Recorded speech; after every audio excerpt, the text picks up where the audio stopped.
Bapak Ibu Guru, sudahkah Anda menyiapkan modul pembelajaran hari ini? Mungkin media ajar atau bahkan asesmen penilaiannya juga sudah disiapkan. Seringkali pendidik terfokus dengan materi atau urusan administrasional ketika masuk ke kelas. Dan pendidik pun menjadi lupa menyiapkan hal yang paling penting dalam kegiatan pembelajaran. Kesiapan belajar anak.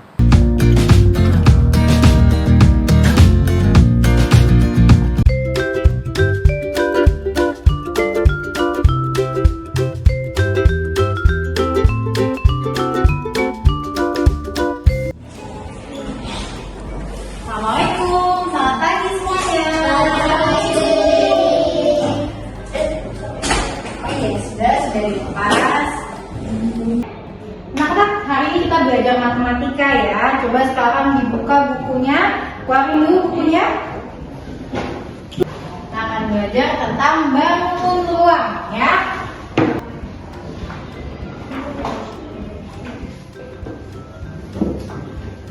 Oke, sampai sini ada yang mau ditanyakan?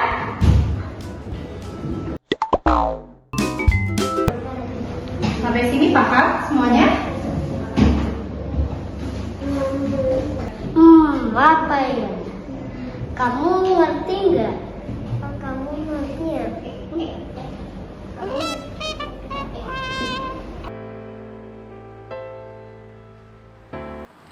Cerita tadi adalah salah satu cerita mengajar saya di kelas dengan metode konvensional. Anak-anak terlihat tidak tertarik, kemudian saya langsung masuk ke materi seperti menodong anak-anak tanpa ada intro atau babi bu. Saya Cut Duyang Raini Damca, saat ini saya mengajar di kelas 2 SD Cita Bangsa. Sekolah kami adalah sekolah inklusi di mana dalam setiap kelas, anak-anak reguler turut belajar bersama dengan anak-anak yang berkemampuan khusus. Merupakan tantangan tersendiri bagi kami sebagai pendidik untuk mengajar di dalam satu kelas yang begitu majemuk. Akhirnya saya berkonsultasi dengan teman-teman, rekan-rekan guru tentang metode belajar yang menarik untuk anak. Saya juga meningkatkan kompetensi saya dengan mempelajari modul-modul dari pelatihan mandiri yang ada di platform Merdeka Mengajar. Saya mempelajari strategi pembelajaran yang sesuai dengan kaidah pendidikan dari Ki Hajar Dewantara. Bahwa anak yang saya ajar harus sesuai dengan kodrat alam dan juga kodrat zamannya. Sebagai guru yang mengajar di kelas rendah, saya masih menggunakan prinsip-prinsip pendidikan anak usia dini, di mana anak-anak yang masih masuk dalam usia golden age atau transisi ke masa pra-remaja masih membutuhkan kegiatan-kegiatan yang menarik dan juga permainan sebagai pusat utama belajar mereka. Dengan latar belakang pendidikan saya sebagai pendidik anak usia dini, saya menyelipkan nilai-nilai dari pendidikan anak usia dini, namun tetap mengarahkan mereka sesuai dengan perkembangan usianya.